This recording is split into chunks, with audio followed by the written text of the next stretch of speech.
오늘 이 시간에 우리에게 꼭 필요한 성령의 임재와 기도의 영을 부어주시는 예배가 되기를 주의 이름으로 축원합니다. 하나님께서 빌립을 사마리아에 보내셔서 큰 권능을 행하게 하시고 큰 믿음의 역사가 나타나게 하셨습니다. 그랬더니 그 성에 큰 기쁨이 있더라. 우리가 지난 시간에 살펴봤던 말씀입니다. 그런데 오늘 본문 앞부분을 보면 빌립이 그 땅에 들어가기 전에 사마리아가 어떤 영적인 상태에 있었는가를 보여주는 내용들이 나옵니다. 9절 말씀 우리 한번 다시 읽어볼까요? 그 성에 시몬이라 하는 사람이 전부터 있어 마술을 행하여 사마리아 백성을 놀라게 하며 자칭 큰 자라 하니 그랬습니다. 시몬이라 하는 사람이 전부터 마술을 행했다 그랬습니다. 마술은 아시다시피 어떤 신기한 능력을 나타내고 주술을 행하는 그런 행위들을 요술 혹은 마술이라 성경이 기록하고 있습니다. 구약 성경을 찬찬히 읽어보면 이스라엘 백성들이 많은 역사 가운데에서 이 주술과 요술과 마술에 빠졌던 것을 알 수가 있고 하나님이 극히 그것을 미워하셨다는 사실을 알 수가 있습니다. 왜 사람들이 마술하는 자를 따르게 되겠습니까? 모든 사람들은 인생들의 고통이 있고 죽음의 두려움이 있습니다. 그리고 그것을 자기의 힘으로는 극복할 수 없다는 것까지는 그들이 알고 있습니다. 그런데 그런 어떤 미래를 내다보는 어떤 힘인지는 알 수 없으나 능력을 행하는 그런 마술사들을 보면 마치 자신의 인생의 고통의 문제와 죽음의 문제를 어느 정도 해결해 줄 수 있을까 하는 기대를 가지고 이런 사람들을 따르게 되는 것입니다. 그래서 10절을 보니까요, 낮은 사람부터 높은 사람까지라고 되어 있어요. 가난하고 소외받고 비천한 생활을 하는 사람뿐만이 아니라 높은 지위에서 큰 권력을 갖고 있는 사마리아에 있는 사람들까지도 다 따르게 되었더라 그랬습니다. 그렇게 많은 사람들이 시몬을 따르니까 9절 마지막에 자칭 큰 자라 하니 그랬어요. 이 시몬이 마치 자기가 자기 영광의 도취가 되어서 큰 자라 했는데 사람들은 거기에 맞장구를 쳐주어서 10절 보니까 이 사람은 크다 일컫는 하나님의 능력이라 하더라. 이렇게 사람들이 그를 높여주었습니다. 시몬이 어디로부터 능력을 받아서 이런 신기한 능력을 행하고 마술을 행했을까요? 바로 사마리아 지역에 팽배하게 지배하고 있는 귀신의 영, 더러운 귀신의 세력을 받은 것입니다. 복음서를 보면 귀신은 그렇게 어떤 질병을 일으키기도 하고 말도 못하게 하고 불에도 물에도 빠지게 하는 죽이는 영이라 그랬습니다. 그런데 그것보다 더 심각하게 사람을 죽이는 귀신의 영의 그런 힘은 바로 사람을 교만하게 하여서 사람을 높아지게 하여서 그렇게 죽이는 영이라는 것을 우리는 반드시 기억해야 합니다. 여기서 자칭 큰 자라 하니 했을 때 이 크다고 하는 이 형용사는 보통 사람에게 쓰는 수식어가 아닙니다. 크신 하나님 할 때 그렇게 붙이는 이 수식어인데 자칭 마치 자기가 신적인 존재인 양 그렇게 행세를 하고 다닐 때 사람들은 그를 더욱더 높여주고 그를 따르게 되는 그러한 영적인 상황 가운데에서 빌립이 그 땅에 들어가게 된 것입니다. 빌립이 진정으로 크신 하나님의 복음, 하나님의 나라의 복음, 12절 보니까요, 지극히 높으신 예수 그리스도의 이름에 관하여서 그가 복음을 전했습니다. 그랬더니 어떤 역사가 나타났습니까? 그들이 믿고 남녀가 다 세례를 받으니 되었습니다. 하나님의 나라의 복음이 선포되면 사탄의 나라는 바로 멸망하게 되어 있는 것입니다. 이것이 바로 복음의 능력입니다. 여기서 우리가 한 두 가지 정도를 알 수 있는데요. 어떤 도시든 어떤 지역이든 영적으로 중립적이지 않다 하는 것을 우리는 알아야 됩니다. 그 전까지만 하더라도 그들은 우리가 지난주에 살폈지만 더러운 귀신에 사로잡혔던 그런 도시였습니다. 그런데 예수 그리스도의 복음이 선포되니까 그들이 다 예수를 믿고 세례를 받게 되는, 그렇다면 예수를 믿고 따라가지 않는 사람들은 자신이 누구를 따라가고 있는가를 분명히 알아야 됩니다. 모든 사람들은 예수 그리스도 아니면 사탄에게 종속이 되어서, 예수님의 종이 아니면 사탄의 종이 되어서 그렇게 종 노릇하게 된다는 자기 실체를 반드시 알아야 합니다. 오직 예수를 따르는 자만이 큰 소망과 큰 기쁨과 큰 영광과 큰 승리를 얻게 되는 줄 믿으시길 바랍니다. 두 번째 알 수 있는 것은 그 어떠한 악한 영이 지배한 도시라도 복음이 승리한다는 것입니다. 사도 바울이 그 홀몸으로 그가 로마 시위대 감옥 안에 들어갔을 때 가이사의 사람들, 가이사에게 충성을 맹세했던, 그의 녹을 먹고 그를 섬겼던 많은 가이사의 집 사람들이 복음을 듣고 복음을 믿고 지극히 높으신 예수 그리스도의 충성된 종들이 되어서 이제는 그리스도의 집의 사람들이 되었다는 것을 우리가 지난 주일에 살핀 바가 있습니다. 복음이 떨어지면 어떤 악한 도시에 악한 영이 지배하고 있는 그 도시에 겨자씨만한 복음이 떨어진다 할지라도 복음이 그 땅을 이기고 하나님의 사랑이 모든 사람들을 하나님의 백성들로 만들 수 있는 하나님의 능력인 것을 우리는 믿어야 합니다. 예수 그리스도의 복음이 선포되면 악한 그리고 더러운 귀신들이 일곱 길로 도망가게 되는 놀라운 하나님의 나라 역사를 우리가 믿어야 전도할 수 있고 믿어야 선교를 할 수가 있는 것입니다. 우리 이 믿음을 가져야 됩니다. 시몬의 입장에서는 그 전까지만 하더라도 모든 남녀가 다 자기를 따랐던 사람들이에요.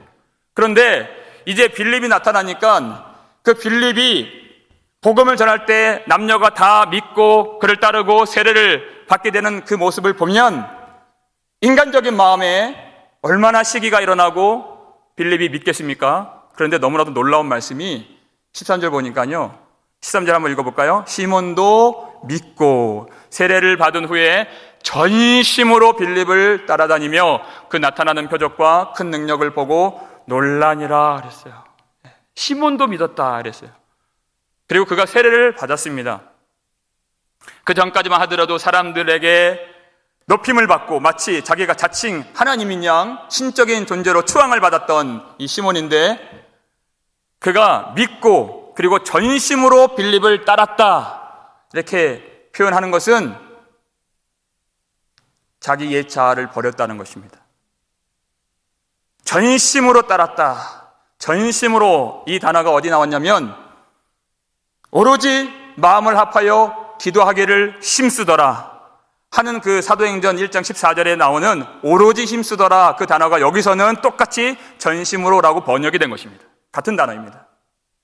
그렇게 온전히 헌신을 하고 열심을 다하고 그렇게 섬기면서 복음을 전하는 전도자인 빌립을 따라다닐 정도로 자신의 옛 생활을 청산하고 옛 자아를 버리고 그렇게 높임받았던 그 자리에서 내려와서 이제는 그 전도자 빌립을 따르게 되는 대단한 변화가 일어나게 된 것입니다. 그런데 시몬의 이야기는 여기서 끝나는 것이 아니죠. 사마리아 땅에 놀라운 하나님 말씀을 받았다고 하는 소식을 예루살렘 교회가 들었습니다. 여러분, 예루살렘 교회가 이 소식을 들으면 어떤 선교지에서 사람들이 복음을 받고 믿음을 받았다 하는 그 소식을 들으면 우리가 축하할 수 있고 또 기뻐할 수 있고 또 우리가 그것을 나눌 수 있고 또 위에서 기도해 줄 수 있습니다. 그런데 예루살렘 교회는 기둥 같은 사도들인 베드로와 요한을 그곳에 파송했습니다. 우리가 선교지에 복음을 전하는 것도 중요하지만 복음을 그 받은 땅에 그 믿음을 확증하는 것도 반드시 교회가 할 일이라는 것입니다. 그 땅에 보냈어요, 사도들을. 그랬더니 그곳에 어떤 그런 되어지는 일을 보니까 그들이 정말 바른 복음을 들었고 그들이 세례를 받은 것까지 확인을 했습니다. 그런데 또 무엇이 확인되었습니까? 16절을 보니까요, 아직 한 사람에게도 성령 내리신 일이 없고 이렇게 되어 있어요.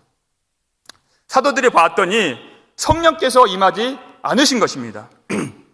굉장히 이례적인 일이죠. 왜냐하면 예수를 믿고 세례를 받으면 성령을 받게끔 되어 있습니다. 주님의 약속이에요. 사도행전 2장 38절을 볼까요? 읽겠습니다. 베드로가 이르되 너희가 회개하여 각각 예수 그리스도의 이름으로 세례를 받고 죄사함을 받으라. 그리하면 성령의 선물을 받으리니. 아멘. 그랬습니다. 회개하고 세례를 받으면 죄사함을 받고 성령을 선물로 받게 되는 놀라운 역사가 일어나게 되는데, 왜 하나님께서는 복음을 믿은 그 사마리아 땅에 성령을 지체하셨는가? 예루살렘 이제까지 성령의 역사가 나타난 것은 우리가 살펴보았지만 다 예루살렘 땅에서 일어난 성령의 역사인 것입니다. 그런데 이제는 이 복음이 사마리아 땅 그리고 땅끝까지 가는 그 과정 속에서 예수를 믿었지만 아직 성령이 임하지 않으신 그런 상황 가운데 있어요. 왜 그런가? 사마리아 땅은 지난주에도 말씀을 드렸지만 예루살렘 사람들 편에서는 인정받지 못한 땅입니다. 한 형제로서, 한 가족으로서 그들이 도무지 생각할 수 없는 사람들, 이방인의 피가 섞이고 짐승처럼 여겨졌던 땅의 사람들이 사마리아 사람들이었습니다. 그 전에 누가복음 9장을 보면 오늘 요한이 등장하는데, 요한이 사마리아 사람들 보고 뭐라고 얘기했습니까? 주님, 저들에게 불을 내려서 저들을 다 죽여버릴까요? 이렇게 얘기했잖아요. 그래서 요한과 야고보의 그 별명을 보아너게 우레의 아들, 이렇게 주님이 말씀하셨습니다. 그랬던 요한이 이 땅에 들어갔어요. 그랬더니 이들도 똑같은 예수 그리스도를 믿는 것을 보았습니다. 예수 그리스도의 이름 안에서 세례를 받는 것을 보았습니다.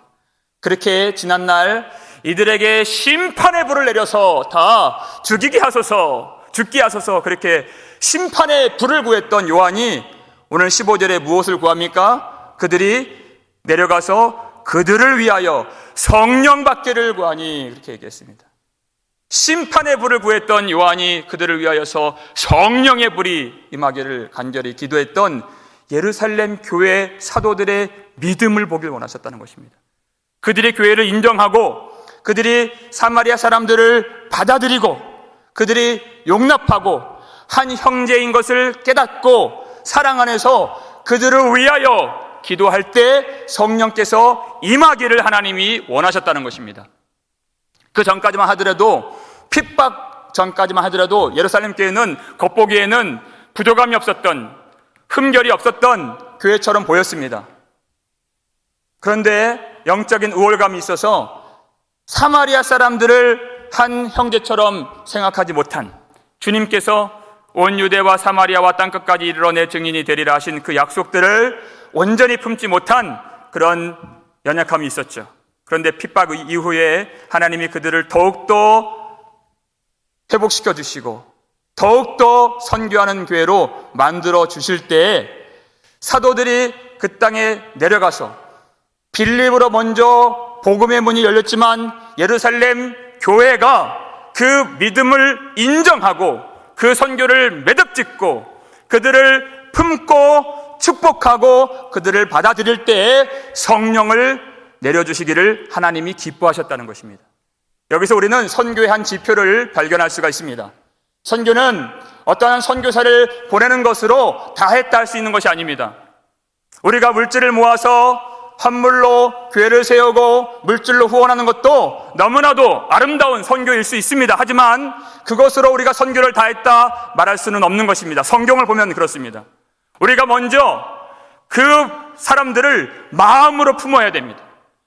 내가 그들보다 더 우월하여서 무엇인가 도와줄 수 있는 것이 아니고, 그들은 우리보다 더 열등하여서 도움받는 사람들이 아니요, 우리가 주님 안에서 한 형제요 자매인 것을 알 때, 그리고 우리가 돈만 보내는 것이 아니라 우리의 마음을 보내고 우리의 사랑을 보내고 우리의 존재가 그들과 하나가 될 때 하나님은 그 땅에 성령을 주길 원하신다는 것입니다.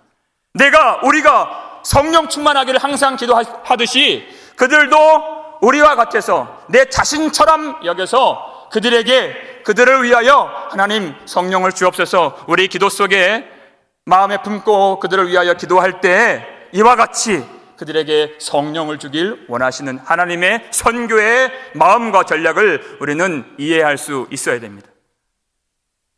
그 모습을 보니까 사도들이 기도하고 또 안수를 해서 성령을 받았는데, 오늘 말씀에 가장 중요한 내용은 지금부터 시작이 되는 것이죠. 그 모습을 시몬이 보았습니다. 시몬이 볼 때 성령 받는 그런 모든 모양과 나타남이 눈으로 확연하게 드러날 정도로 어떤 표적과 함께 성령을 사람들이 받는 것을 그가 보았습니다. 그랬더니 그가 무엇을 요청합니까? 18절 마지막 돈을 들여부터 19절까지 함께 읽겠습니다. 돈을 들여 이르되 이 권능을 내게도 주어 누구든지 내가 안수하는 사람은 성령을 받게 하여 주소서 하니, 그렇게 얘기했어요. 이 성령을 줄 수 있는 권능을 내가 돈 주고 사고 싶다는 것입니다. 이 사람은 이전에 자신이 어떤 귀신적인 능력을 행해서 마술적인 능력으로 많은 사람들이 그를 추앙하고 높임을 받고 많은 부귀와 명예와 권세와 힘을 그가 가졌던 시몬입니다. 그런데 그가 예수를 믿었고 그리고 세례를 받았는데도 불구하고 성령 받고 성령의 권능의 역사가 나타나는 걸 보고서 자신이 이 성령을 줄 수 있는 권능을 받는다면 그 전에 마술적인 능력을 행할 때보다 얼마나 더 큰 능력이 나타나겠는가. 자기가 보기에도 그 귀신을 기대어서 행했던 능력에 비교도 할 수 없을 만큼의 강력한 성령의 역사를 그가 보고서 이 성령의 역사를 내가 부릴 수 있다면, 내가 마음대로 누군가에게 줄 수 있다면 얼마나 많은 영광과 그보다 더 큰 권세와 더 큰 부를 누릴 수 있겠는가 하는 그런 계산이 그의 마음 가운데 피어나게 된 것입니다. 그는 분명히 예수를 믿었다 그랬어요.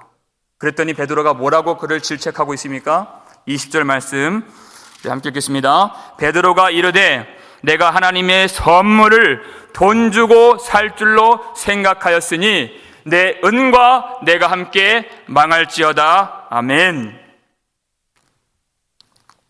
내가 하나님의 선물을 돈 주고 살 줄로 생각하였으니 내 은과 내가 함께 망할지어다 그랬어요.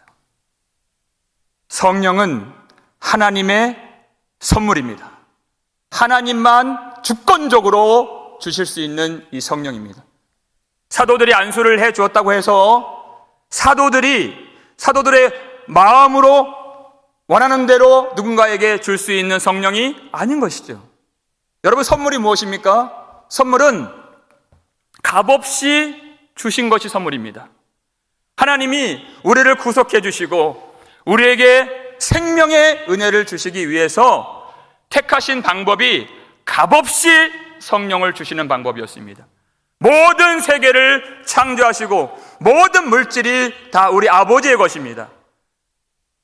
하지만 하나님께서 우리를 구원해 주시고 우리를 생명으로 인도해 주시는 그 일은 어떤 물질로 될 수 있는 일이 아니기 때문에 하나님은 이 성령을 우리에게 선물로 주길 원하셨다는 것입니다. 값없이, 거저 받을 자격이 없는, 값을 치를 수가 없는 우리가 하나님의 이 성령을 선물로 받게 되는 은혜를 누리게 되는 것이죠. 요사의 모든 세상에 있는 사람들은 이 시몬처럼 모든 원하는 것들을 이제는 다 돈으로 살 수 있다고 생각하는 시대를 살고 있습니다. 어떤 것들도 다 돈으로 환산이 가능하고 다 돈으로 가치를 매기는 이런 세상입니다. 심지어 어떤 사람의 마음도, 어떤 사람의 어떤 생명도, 어떤 사람의 헌신도 어느 정도 값을 매길 수 있다. 사람들은 그렇게 생각을 합니다. 여러분, 숫자로 값을 매긴다는 것은 어떤 면에서는 굉장히 편리한 일이지만 굉장히 두렵고 무서운 일이 될 수가 있습니다. 그 마음속에는 돈으로 다 할 수 있다고 하는 이 시몬 같은 생각들이 자리하고 있기 때문에 그렇습니다. 돈으로 할 수 없는 것은 없다라고 하는 믿음이 그 속에는 배어 있는 것입니다. 그런데 우리 인생을 살다가 처음엔 알지 못했지만 도무지 돈으로 할 수 없는 어떤 큰 가치를 우리 그리스도인들은 만나게 되었습니다. 그것이 바로 우리 복음이 되시는 예수 그리스도이십니다.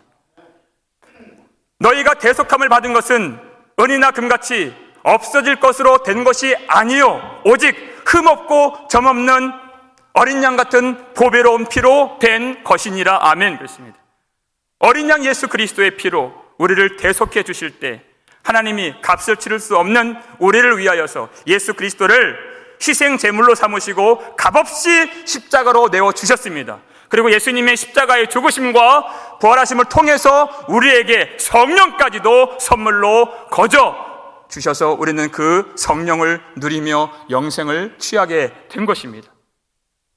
시몬이 값을 매겨서 이 성령을 사겠다고 제안한 것은 예수 그리스도의 보혈과 모든 세상 음과 금을 다 합쳐도 비교할 수 없는 영화로우신 예수 그리스도의 그 영광을 모독하고 멸시하고 그것을 아주 헐값에 도매금으로 취급하게 되는 주님을 모독하는 일이 아닐 수가 없는 것입니다. 그래서 이 질책이 나오게 된 것입니다. 예수를 믿는다 하지만, 세례를 받았다 하지만 하나님이 누구이신가 알지 못해요. 과연 성령이 누구이신가 알지 못하고 성령으로 임하지 못한 그 마음속에 다시 그 속에 욕심과 정욕과 자기 영광으로 채워지게 되는 그 모습을 우리는 이 말씀 속에서 발견하고 또 우리 심령 가운데서 발견할 수 있어야 하는 것입니다. 성령이 지배하지 못한 마음에 얼마나 그 더러운 것들이 다시 깃들게 되고 그 쓴뿌리가 나타나게 되는가. 예수를 분명히 누가는 믿었다 그랬어요. 그런데 그 믿음이 온전하지 못한 그 믿음, 하나님의 성령까지도 다시 자기가 돈으로 살 수 있다고 하는 그런 잘못된 생각을 그가 가졌는데, 베드로는 그의 생각을 고치려고 하지 않았습니다. 그의 오해를 바로 잡아주려고 노력하지 않았습니다. 단지 그가 어떠한 정체성을 가졌는지만 밝혀주고 있는 것이에요. 21절 말씀입니다. 읽겠습니다. 하나님 앞에서 내 마음이 바르지 못하니 이 도에는 내가 관계도 없고 분깃될 것도 없느니라, 이렇게 얘기했어요. 과연 시몬이 갖고 있는 영적인 정체성이 무엇이고 그의 영적인 뿌리가 무엇이고 영적인 실상이 무엇인가만 그가 알려주고 있는 것입니다. 이 사람은 이 복음의 도에 관계가 없는 사람이라는 것이에요. 그리고 하나님의 그 유업과 하나님 나라의 그 분깃을 받을 수가 없는 상태에 지금 머물러 있다는 것입니다. 본인은 전심으로 오로지 헌신하면서 빌립을 따랐지만 얼마나 많은 변화가 있었습니까? 옛사람을 버리고 옛 생활을 버리고 예전 습관을 버리고 큰 변화가 나타났다고 자타가 공인하는 시몬의 인생. 많은 사람들이 술을 끊고 음란을 끊고 도박을 끊고 마약을 끊고 새 사람이 되었다고 말할 수 있는 그런 사람일 수 있습니다. 그런데 그 믿음은 내가 인정하는 믿음이 되는 것이 아닙니다. 어떤 사람이 참 믿음이 좋다고 인정해 주는 그 믿음이 아닌 것입니다. 하나님이 그 믿음을 보실 때 참 믿음이 있는가? 그의 영적인 실상이 무엇인가? 그의 영적인 정체성과 뿌리가 과연 어디에 박혀 있는가? 하나님은 그것을 우리로 알게 원하시는 것입니다. 믿음이 있고 세례를 받은 이 시몬이지만 과연 그는 하나님의 나라의 분깃을 받을 수가 없고 하나님의 복음의 도에 관계가 없는, 그렇다면 과연 우리의 믿음은 어디에 있는 것인가? 사람들이 참 변화되었다고 우리를 칭찬할 수가 있고 예전보다 더 나아졌다고 하는 좋은 얘기를 들을 수 있습니다. 하지만 그것은 참 감사한 얘기지만 우리는 그때 더욱 하나님을 두려워할 줄 알아야 됩니다. 자칫 내가 높아져서 정말 그 말만 믿고 사람들이 나의 믿음을 인정하고 내가 스스로 판단하는 그 믿음은 껍데기일 수가 있는데, 하나님이 나를 어떻게 보시고 하나님이 나의 믿음을 어떻게 인정해 주시는가? 과연 오늘 이 말씀 21절 말씀처럼 내 마음이 바르지 못하니, 모든 삶의 어떤 부분들은, 모양들은 바뀌어질 수가 있고 새로워질 수가 있는데, 하나님은 그 마음의 중심을 보시기 때문에 너는 이 도에 아직 관계가 없고 이 분깃에 참여하지 못했다라고 말씀하신다면 우리 인생의 유익이 어디에 있고 우리 인생은 과연 어디로 가고 있는 것입니까? 하나님께서 인정해 주시는 진짜 믿음. 그래서 베드로는 너의 생각이 잘못됐다, 너의 의견을, 너의 어떤 그런 복음을 알고 있는 지식이 잘못됐다, 그렇게 말하지 않습니다. 과연 하나님께서 인정해 주신 그 믿음을 가질 수 있는 그 참된 길만 알려주는 거예요. 22절 말씀입니다. 읽겠습니다. 그러므로 너의 이 악함을 회개하고 주께 기도하라. 혹 마음에 품은 것을 사하여 주시리라. 이것은 우리가 지식을 수정하거나 공부를 더해서 습득하는 그런 문제가 아니라는 것이에요. 이 악함을 회개하고 주께 기도하라. 여러분, 누가는 분명히 그러 믿었다고 얘기를 했는데, 이 믿음이 예수 안에서 받은 세례가 온전하게 되는 그 길을 오늘 22절에서 알려주고 있는 것입니다. 그 믿음이 참된 믿음이 되고 완성된 믿음이 되기까지는 그가 끊임없이 이 회개를 해야 돼요. 왜냐하면 우리 안에서는 계속해서 그 옛 자아가 일어나게 되고 쓴뿌리가 다시 살아나게 되는 것을 우리가 알고 있기 때문에 그래요. 그 전에 누렸던 그 영광, 그 자기 자랑, 그 사람들이 나를 추종하고 나를 따라올 때 그 쾌락과 그 희열, 그것을, 그 맛을 내가 알고 있기 때문에 우리는 자꾸 그 옛사람으로 돌아가고자 하는 그런 습성들이 있습니다. 그래서 너의 이 악함을 회개하고 주께 기도하라. 이게 길입니다. 여러분, 회개하고 주께 기도하라의 모든 것이 다 전복되고 새롭게 되는 역사가 나타나게 되는 것을 우리는 믿어야 됩니다.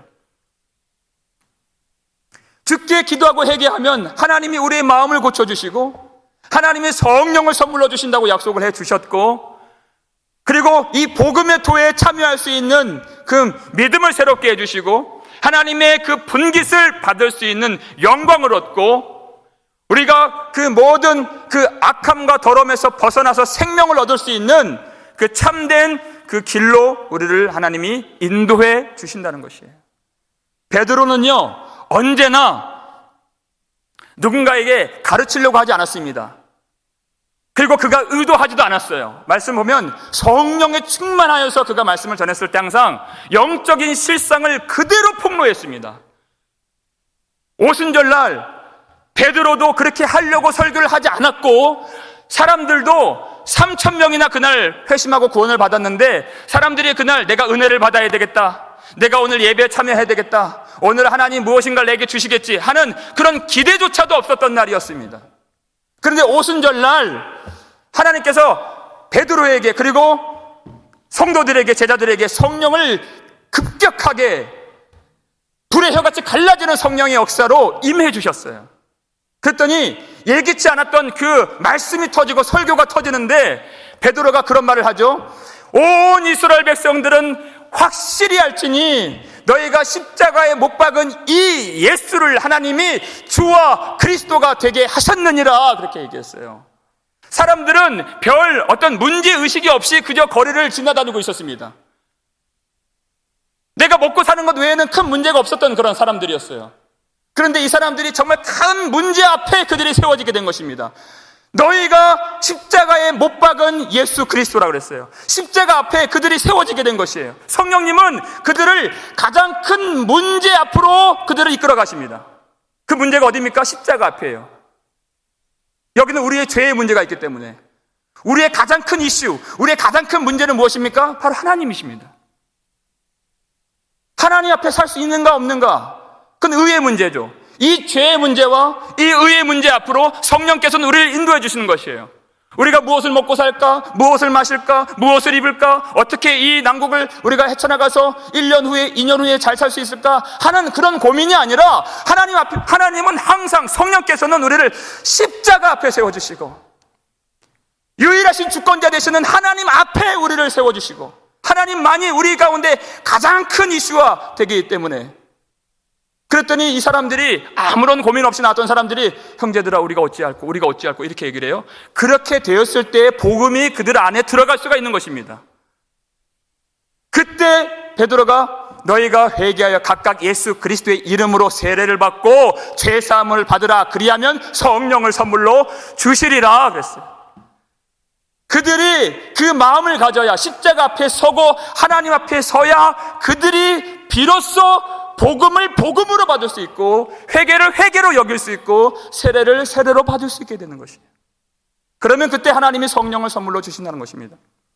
왜 베드로가 이렇게 질책을 하고 회개하라 주께 기도하라 은과 내가 함께 망할지어다 그렇게 얘기를 했습니까? 단순히 공포심을 자아내고 두려움을 주기 위해서 이 책망과 회개 말씀을 주는 것이 아니에요. 우리가 정말 살 수 있는 길, 우리가 과연 영적인 실상이 무엇인가, 우리가 하나님 앞에 어떤 존재로 지금 서 있는가, 그것만이 우리에게는 항상 중요한 일이 되기 때문에 그랬어요. 베드로가 이 말씀을 전한 것은 그저 두려움에 빠뜨리고 사람들을 어떤 자기의 권위 아래 억누르기 위해서 한 말이 아닙니다. 그들이 정말 살 수 있도록. 고린도후서 7장 10절을 보니까 하나님의 뜻대로 하는 근심이 반드시 있어야 된다 그랬어요. 세상 근심은 죽이는 것이지만 하나님의 뜻대로 하는 근심, 이 근심은 어떤 근심입니까? 후회할 것 없는 구원에 이르게 하는 회개를 이루는 근심이 우리를 살리는 근심이라고 그랬어요. 우리가 형제들아 우리가 어찌할꼬 아무런 근심 없이 나왔던 사람들이 자신의 가슴을 쳤다 그랬어요.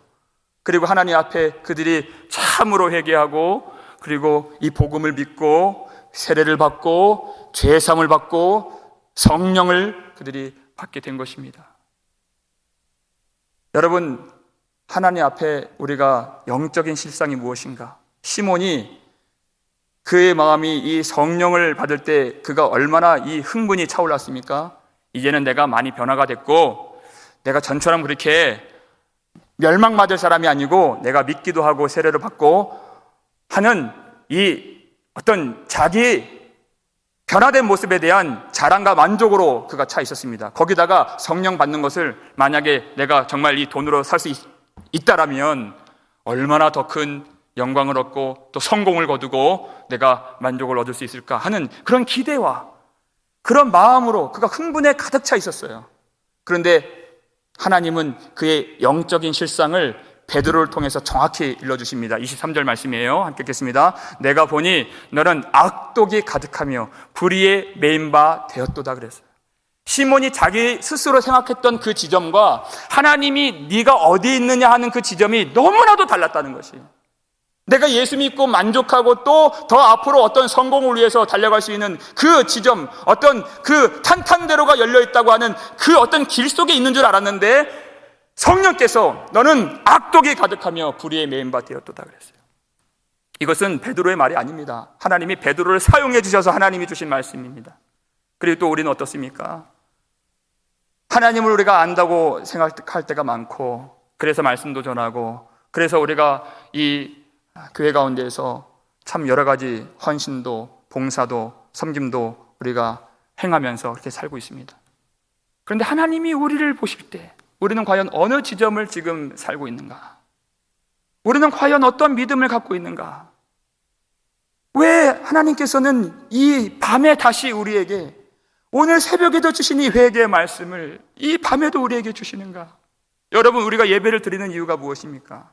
우리가 말씀을 묵상하고 우리가 말씀을 듣기를 원하고 또 인터넷을 통해서 또 다른 목사님들 말씀도 이렇게 들으면서 그렇게 신앙생활을 하려고 하는 그 이유가 어디에 있습니까? 하나님 앞에 서기 위해서 우리는 신앙생활을 하는 것입니다.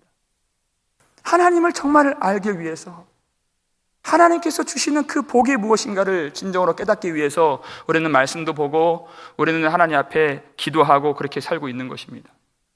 우리는 요사이 항상 하는 말, 누구를 만나도 또 어느 시간이나 항상 우리는 먼저 주제로 꺼내는 내용이 뭐냐면 이 코로나 바이러스가 언제 다 지나가고 우리가 좀 자유롭게 그렇게 예배를 드리면서 살 수 있을까 하는, 우리는 그 걱정, 우리는 그 기대, 항상 거기에 우리는 관심이 있죠. 그런데 하나님께서는 그것보다 더 깊은 것을 보길 원하시고 더 중요한 문제 앞에 서길 원하시고 더 우리가 주님 앞에서 무엇인가를 참으로 깨닫기를 원하시는 하나님이십니다. 우리 마음 가운데 계속해서 나 자신을 인정하고자 하는 마음, 그래도 내가 10년 전보다는 이렇게 변화가 되었고 이렇게 내가 생활이 새롭게 되었다고 하는 그 만족도 우리가 가질 때 감사한 마음이 있습니다. 그런데 과연 하나님은 하나님은 나를 어떻게 보실까 하는 그것이 우리에게 있어서 너무나도 중요한 가장 큰 문제가 되기 때문에 시몬은 그 전에는 귀신을 힘입어서 그렇게 많은 사람들에게 인기와 권력과 부를 얻고 살았었지만 다시 돌이켜보니까 시몬은 여전히 많이 변화된 것 같이 보여도 그 도구만 바뀌어서 이제는 성령까지 이용해서 그 믿음을 이용해서 그것을 자기 영광을 취하고 자기를 높이는 그런 수단과 방법으로 사용하고자 하는 그런 탐심이 여전히 있었다는 것을 하나님이 보게 해 주셨습니다. 하나님이 이 회개의 말씀을 주시는 이유는 우리를 그 악독함에서 벗어나게 해주시고 그 불의함에서 건져 주시기 위해서 이 말씀을 주신 것입니다. 그것이 아니면 우리가 하나님을 예배할 수가 없고 하나님의 마음을 알지 못한다면 도무지 하나님을 섬길 수가 없고 예수님을 따라갈 수 없는 사람들이 되기 때문에 예수님은 우리를 참으로 구속해 주시고 우리 죄를 대속하시기 위해서 십자가에 죽기까지 하셨습니다. 그리고 하나님의 나라가 가까웠으니 회개하고 복음을 믿으라. 그 말씀을 오늘 똑같이 베드로의 입술을 통해서 회개하고 주께 기도하라 이렇게 말씀해 주고 계시는 것입니다. 우리가 이 하나님의 은혜, 회개를 한다는 것은 하나님께서 베풀어 주길 원하시는 이 은혜를 우리가 받고 싶다는 고백입니다.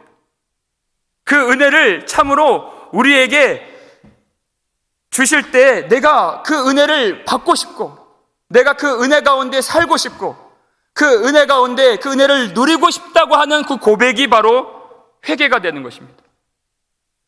하나님께서 우리에게 주시는 그 사랑을 우리가 충만하게 누릴 수 있는 길은 다른 길이 아닙니다. 참으로 회개하고 복음을 믿는, 항상 넘어질 수 있는, 그리고 쓴뿌리가 일어나는 우리 인생이기 때문에 돈으로 살 수 있는 이 성령이 아니고 값없이 은혜로 거저주신 이 은혜와 성령이기 때문에 우리가 주님 앞에 빈손 들고 나아가는 모습이 회개예요. 아무것도 내가 받을 자격이 없습니다. 사실 내가 주님께 드릴 것이 없습니다. 그래서 우리가 이렇게 찬양하지 않습니까? 빈손 들고 앞에 가 십자가를 붙드네 의가 없는 자라도 도와주심 바라고 생명샘에 나가니 나를 씻어주소서. 예수를 믿고 분명히 세례를 받았습니다. 씻김을 받았습니다. 그렇지만 우리는 이 찬송 494장 이 찬송 부르는 거예요. 빈손 들고 앞에 나가서 내가 의가 없음을 깨닫고 도와주심을 바라면서 생명샘에 나아가 나를 씻어주소서. 내가 매일 십자가 앞에 더 가까이 가오니 주 예수의 그 보배로운 피로써 나를 씻어주소서. 이 고백이 있다는 것은 하나님의 사랑이 그 안에 있다는 증거가 되는 것이에요. 그리고 그 사랑을 더 받고 싶습니다, 주님. 더 주님을 알고 싶습니다, 주님. 이 땅의 많은 교회들과 목사가 받는 시험이 있습니다, 여러분. 목사가 우리 말씀을 준비할 때, 말씀을 전할 때 알잖아요. 사람들이 죄에 있다는 말을 가장 싫어하는 것을 알기 때문에 축켜 세워주고 높여주고 인정해주는 그런 말을 하지 못하고, 죄에 있다는 이 말씀, 어디를 펴도, 성경 어디를 펴도 창세기부터 계시록까지 나와 있는 이 말씀, 요한계시록을 아침에 설교했는데도 똑같이 이 말씀, 하나님 이 말씀을 계속 주시는데 목사의 부담과 목사의 시험은 그것입니다. 이 말씀 계속 전하면 성도들의 마음이 이 복음을 혹시 미워하지 않을까? 떠나지 않을까? 더 듣고 싶은 그 말씀이 있는 곳으로 마음이 올망가지 않을까 하는 그 시험을 목사는 이겨야 됩니다. 성령께서 그 믿음을 주시도록. 내가 하는 말이 아니기 때문에. 성도들이 받는 시험은 무엇입니까? 사탄이 목사로 하여금은 그런 시험을 갖게 하고 성도들로 하여금 십자가를 보지 못하게 해요. 그 안에 우리의 죄의 문제, 우리의 의의 문제, 하나님의 그 모든 사랑이 그 안에 담겨 있는데 십자가를 보지 못하고 세상을 보게 만들고, 하나님의 그 사랑을 깨닫지 못하게 만드는 그 시험을 오늘 우리가 성령을 구하며 이길 수 있는 복된 밤이 되기를 주의 이름으로 축원합니다. 이 말씀 가운데에서 우리 마지막으로 시몬이 어떻게 반응했는가, 그리고 우리는 어떻게 주님 앞에 나아가야겠는가. 우리 마지막 24절입니다. 함께 읽겠습니다. 시몬이 대답하여 이르되 나를 위하여 주께 기도하여 말한 것이 하나도 내게 임하지 않게 하소서 하니라. 이렇게 이 시몬에 대한 이야기가 이렇게 일단락되고 있어요. 여러분, 이 말씀 잘 보세요. 회개를 한 것일까요? 안 한 것일까요? 속 시원하게 성경이 그가 그러므로 그가 회개하였더라 그러면 어쩌면 설교가 더 쉽고 명료할 수 있을 것 같습니다. 근데 명료하지 않아요. 시몬이 회개를 했는가 하지 않았는가, 그것보다 더 중요한 것은 우리가 회개를 할 수 있는가 없는가, 그 문제입니다. 하나님은 그것을 우리에게 던져주신 것이에요. 이 말씀은 시몬이 회개를 했다 하지 않았다 그것을 주는 것이 아닙니다. 회개는 하나님을 알아야 할 수 있는 것이에요. 그래서 회개는 끝이 없는 것입니다. 하나님을 알수록, 빛을 주실수록 회개가 깊어지기 때문에 내가 회개를 했다 명료하게 하나님이 마침점을 딱 찍어주신 것이 아니라 우리의 인생에도, 여러분 회개가 무엇입니까? 여러분 믿음이 무엇입니까? 하나님을 알아야 그것이 정의가 돼요. 근데 하나님은 우리가 계속해서 알아가고 있기 때문에 끊임없이 믿음을 갖고 우리가 세례를 받고 변화된 삶인 것 같지만 끊임없이 회개의 문을 열고 주님 앞에 회개하고 반복적으로 상시적으로 주님 앞에 나아갈 수 있는 우리가 될 수 있도록 이 말씀을 이렇게 주신 것에 대해서 제가 참으로 감사드렸습니다.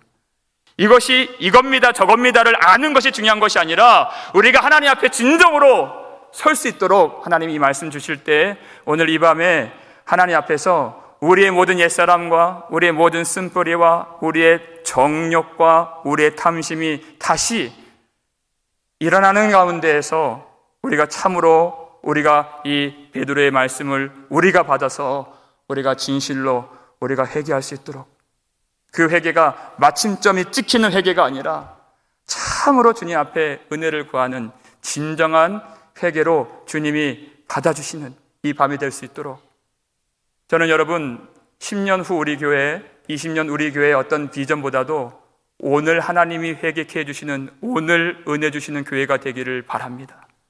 비단 온라인 예배를 드리고 있는 이 어려운 때라도, 전파를 타고 듣는 이 말씀일지라도 하나님이 강권적으로 각 처소에 임하여 주셔서 우리에게 회개용을 주시고 우리의 굳은 마음을 깨뜨려 주시고 참으로 주님을 알 수 있는 이 복된 밤이 될 수 있도록, 하나님은 베드로보다 훨씬 더 불꽃 같은 분이시고 하나님의 말씀은 항상 구원이 그렇게 쉽지 않다 말씀하십니다. 겨우 몇 사람, 겨우 노아 시대 8사람, 그리고 나아만 시대 그 한 사람, 그렇게 구원받았다고 주님이 우리에게 말씀해 주시는 그 마음을 깨닫고, 왜 그렇게 회개를 강조하시는가? 예수 그리스도의 장성한 분량까지 우리를 세워주시기 위해서, 그렇게 빚어 가시기 위해서 주신 그 사랑의 마음을 깨닫고, 그 하나님께서 주시는 하나님의 뜻대로 하는 근심을 부여잡고, 나의 애씀과 나의 노력으로 회개하는 것이 아니라 하나님의 성령으로 하나님이 하게 하시는 그 회개가 될 때까지 우리가 힘쓰고 기도하며 주님을 찾을 때 알파와 오메가 되신 전능자 하나님께서 회개를 이루어 주시고 우리의 구원을 넉넉히 이루어 주시는 저와 여러분의 인생, 우리의 믿음, 우리의 영혼 되기를 주의 이름으로 축원합니다.